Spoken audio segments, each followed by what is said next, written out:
Belum. Ini dikasih makan istirahat ya. Kenapa belum makan siang? Puasa, Bu. Puasa. Oke. Boleh ketua kelas dipimpin Rizky-nya mana? Toilet, Bu, toilet. Oke, wakil kelasnya siapa boleh dipimpin? Ada, Bu. Siap. Doa mulai.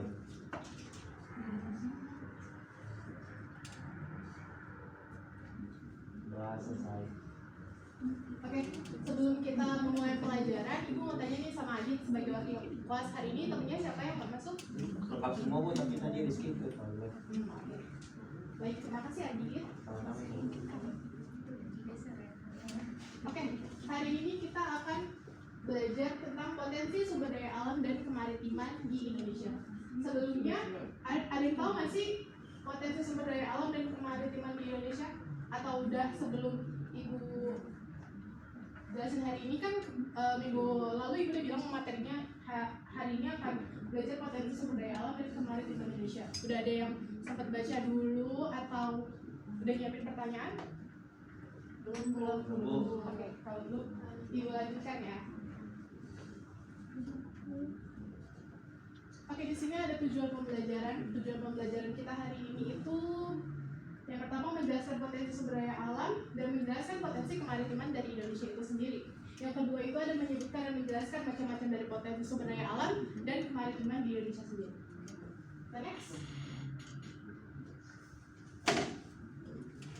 Nah,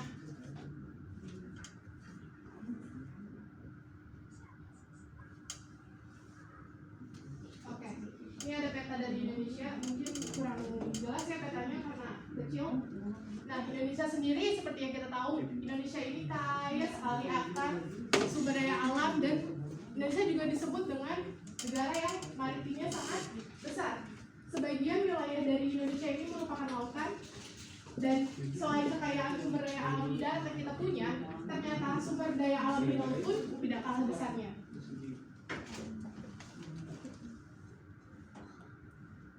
Oke, kita bahas satu persatu dulu ya anak-anak. Yang pertama ada potensi sumber daya alam, yaitu potensi sumber daya dari hutan. Yang kedua ada potensi sumber daya dari tambang. Nah, ini gambar hutan.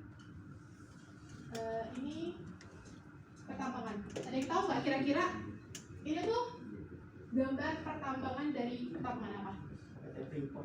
Oh, oke. Kira-kira Freeport itu apa ya, Dit? Pertambangannya? Yang paling oh ya, betul. Adit tahu. Oke, terima kasih Adit. Nah, kita bahas di sini sumber daya hutan. Potensi sumber daya dari hutan. Hutan Indonesia sendiri memiliki potensi yang sangat besar, yaitu mencapai 9,96 juta hektar atau 52,2% dari luas wilayah Indonesia sendiri. Hutan ini memiliki banyak manfaat serta fungsi bagi kehidupan manusia dan makhluk hidup. Hutan itu bisa sebagai paru-paru dunia, apalagi kita tahu sendiri ya bahwa Indonesia ini kaya sekali akan hutannya. Yang kedua, hutan itu bisa untuk menjaga ekosistem dari hutan sendiri. Yang ketiga, hutan itu sebagai habitat dari makhluk hidup seperti binatang yang tinggal di dalam hutan. Makanya kita sebagai manusia atau sebagai warga Indonesia yang baik, kita harus menjaga kelestarian hutan sebisa mungkin. Kita jangan sampai menebang hutan atau menebang pohon di hutan gitu, ya. Terus Ibu mau tanya juga nih, kira-kira ada yang tahu nggak ini tuh gambar dari hutan apa? Ada yang tahu ini gambar dari hutan apa? Nggak tahu, Bu. Hutan pinus, Bu. Bukan hutan pinus khasnya. Apa sih ya? Ini hutan pohon jati. Dan selain dari manfaatnya tadi dan fungsinya tadi, hutan juga memiliki berbagai macam jenisnya. Nah, di sini ada hutan pohon jati. Biasanya bisa ditemukan di daerah Jawa. Itu pasti Jawa Tengah itu pasti banyak banget hutan jatinya. Selain itu ada juga hutan rotan, kayu rotan. Nah, itu biasanya ditemukan di daerah Kalimantan, Sumatera. Itu banyak rotan. Oke, kita lanjut ya. Nah, selanjutnya ada potensi sumber pasti teman-teman, pasti anak-anak sekalian udah tahu kan bahwa Indonesia ini kaya banget akan sumber daya tambangnya. Nah, beraneka tambang yang dimiliki Indonesia ini tuh sebenarnya bisa menjadi devisa negara. Jadi tuh diekspor ke luar negeri itu bisa menambah penghasilan atau devisa dari negara kita sendiri. Ini sangat membantu tentunya.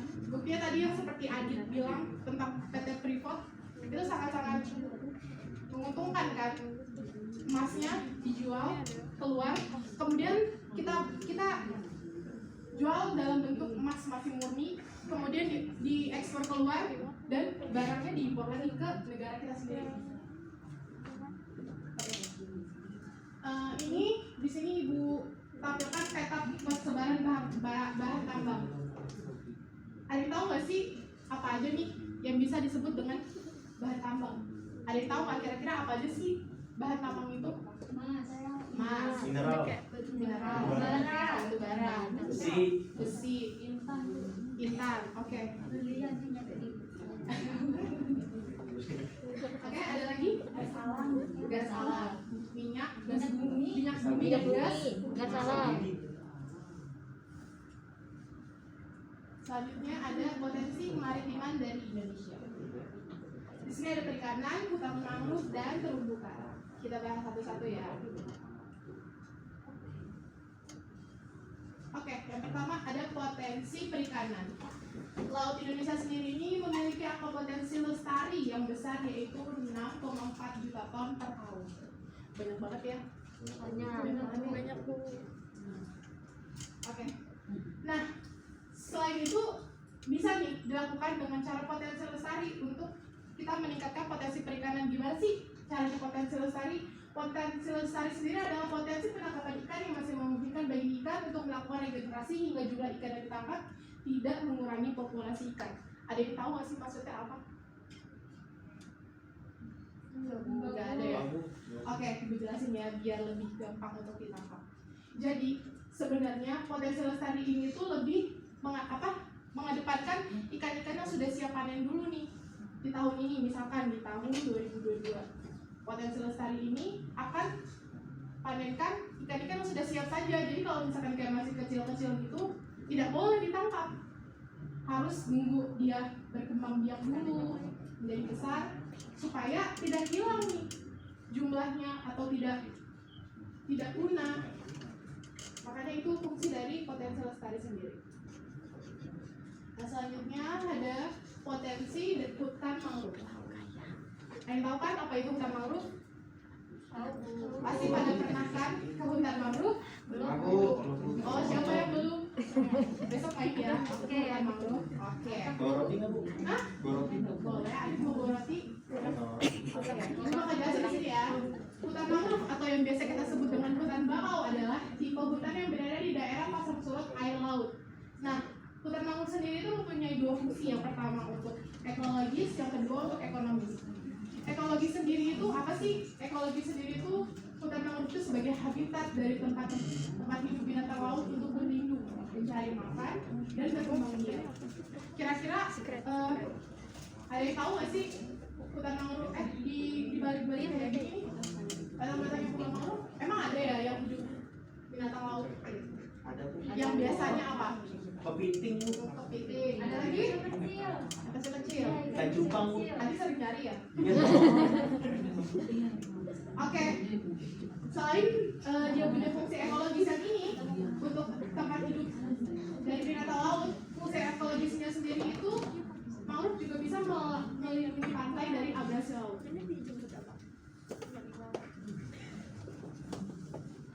Yang selanjutnya ada potensi dari terumbu karang.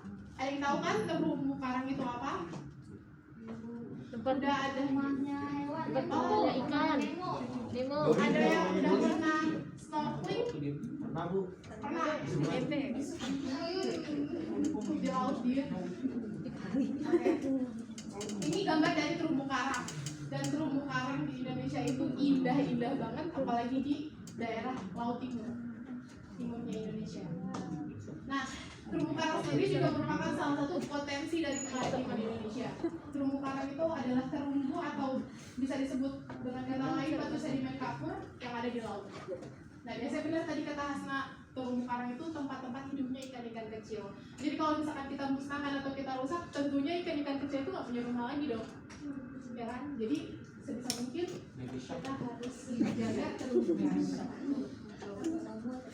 Oke. Sekian penjelasan dari Ibu. Kira-kira ada pertanyaan? Saya mau nanya Bu, Oke, boleh. Sri, silakan. kira-kira kita itu bisa menemukan lokasi pertambangan emas ke paling banyak di mana ya Bu? Oke. Tadi sempat udah disinggung juga sama Adit, Sri.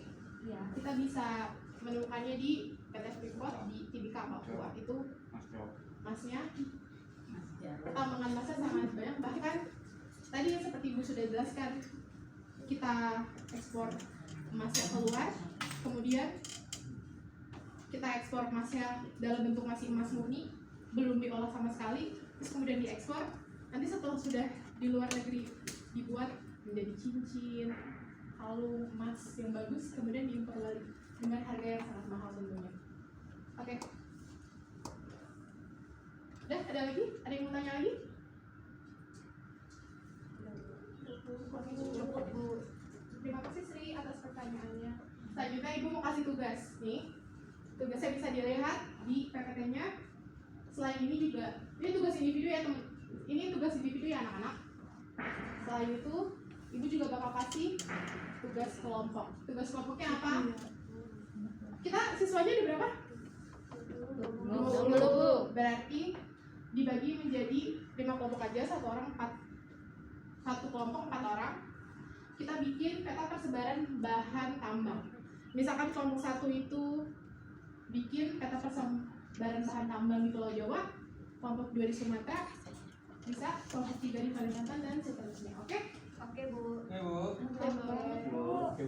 Sebelum Ibu tutup pembelajaran hari ini, kira-kira ada yang bisa ngasih kesimpulan nggak? Apa sih pembelajaran hari ini tuh? Bu, Oke, boleh Hasna? kesimpulan pembelajaran hari ini, Indonesia memiliki potensi sumber daya alam serta kemaritiman yang melimpah. Potensi ini banyak memiliki manfaat serta fungsi baik dari ekologis, ekonomis, dan lain-lainnya Bu. Baik, terima kasih Hasna sudah mau menyibukkan dan terima kasih sudah menyimak anak-anak. Ibu tutup ya. Sekian pembelajaran hari ini. Wassalamualaikum warahmatullahi wabarakatuh. Waalaikumsalam